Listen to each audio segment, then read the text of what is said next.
اول حاجه انا حابب اعتذر لكم جدا، واعتذر لنفسي كمان على فتره التاخير دي. يمكن اخر فيديو نزلته كان من 5 شهور، ودي حاجه ما كنتش اتوقع خالص ان انا في بدايتي وبعد ما اشتريت الاضاءه الجديده والمايك وعملت الديسك سيت اب الجديد اوقف بعديها على طول. اللي حصل لي حاجات كتير قوي، جيت النهارده عشان اشاركها معاكم ونبدا بدايه جديده وصفحه بيضه خالص من الاول. يمكن في بدايه 2022 انا كنت حاطط هدف اني ابدا قناه يوتيوب يعني في بدايه السنه، والحمد لله ربنا كرمني يعني وعملت القناه وبدات الفيديو وعملت فيديوهات مختلفه. كان الهدف فيها ان انا اشارك شغفي في التصميم، لان من غيركم ما كنتش اصلا هلاقي ناس بتهتم بالديزاين او حابه تعرف عنه اكتر او تشوف معلومات مختلفه عن الديزاين. فبعتذر لكم تاني عن التاخير. يمكن اول فيديو خالص كان من 9 شهور، ودي كانت بدايه رحلتي في اليوتيوب. تاني فيديو هو كانت طفره بالنسبه لي، لان انا شاركت فيه حياتي بجد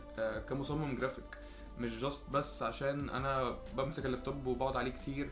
لا، انا شاركت حياتي ان انا ازاي بعيش يومي عامه، ايه هي اولوياتي في اليوم، ايه هي الاهداف اللي انا بحاول اعملها، ايه هي العادات اللي بتخليني ناجح او بتخليني كويس في شغلي في الجرافيك ديزاين. وده الفيديو تقريبا اللي نقلني نقله كبيره في اليوتيوب. انا في بوتنشال عالي عندي ان انا اكمل في رحله اليوتيوب دي وابدا اكبر بسرعه واوصل لناس اكتر، والناس تعرفني اكتر وتعرف عن مجال الديزاين اكتر. وبعديها كان في 3 فيديوهات كانت عن المكتب بتاعي ده، وان انا ازاي عملت الديسك سيت اب بتاعي ده والمكان اللي انا بلاقي فيه ارتياحي. وبعديها اتكلمت عن فيديوهين عن الديزاين ذات نفسه من جوه، الاسئله وايه المعلومات اللي تقدروا تعرفوها عن الجرافيك ديزاين اكتر كمجال وكطريقه شغل. وكان اخر فيديو بقى اللي انا كنت فرحان جدا ان انا وصلت ال1000 مشترك، فقمت شاري السيت اب الجديد وفجاه اختفيت لمده 5 شهور تقريبا.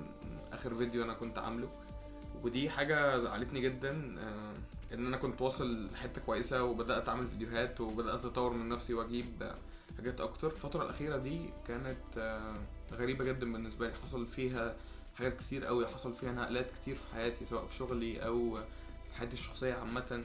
جدتي توفت في شهر 10، الله يرحمها يعني ويجعل مثواها الجنة ان شاء الله. جدتي كانت حد بحبه جدا، كان بيأثر في حياتي كتير، كانت معظم طفولتي معاها. كان في بوست غريب مبهم، انا ما كنتش عارف لمين الاندستري او لمين الشركة اللي عاوزة ديزاين، فقمت حاطط البورتفوليو بتاعي. وبعديها لقيت حد جميل اسمه احمد الطحان بيكلمني بيقول لي احمد انت شايفينك بوتنشال معانا ان انت تشارك معانا يعني وتكون من التيم الماركتنج بتاعنا. قلت له ايوه اوكي. مين انتوا اللي عايزيني؟ قال لي المنيوز.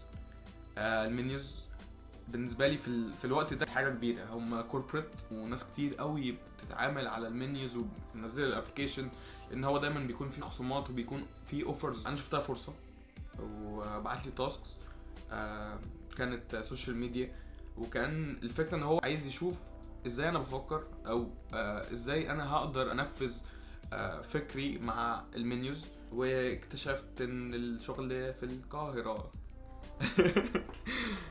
هوب كان قدامي اختيار من اختيارين، يا اما ارفض الفرصة دي يا اما اروح واخد التشالنج ده من اوله لاخره واشوف التحدي الجديد ده. فاخدت قرار، رحت القاهرة. الدوشة اللي حصلت دي في التوقيت ده خلتني مشتت، خلتني غير مستقر، انا مش عارف ايه اللي بيدور حواليا، انا مش عارف اركز.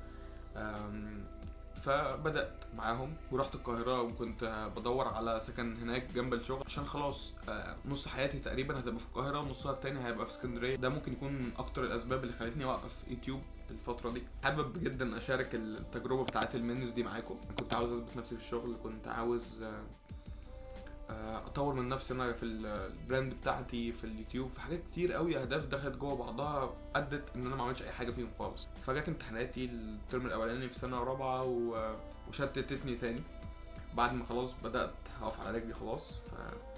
فالحمد لله انا عارف طبعا ان احنا رايحين عن الدنيا دي مش هنعمر فيها، او كل واحد ليه عمر معين محسوب له وهيعيش فيه.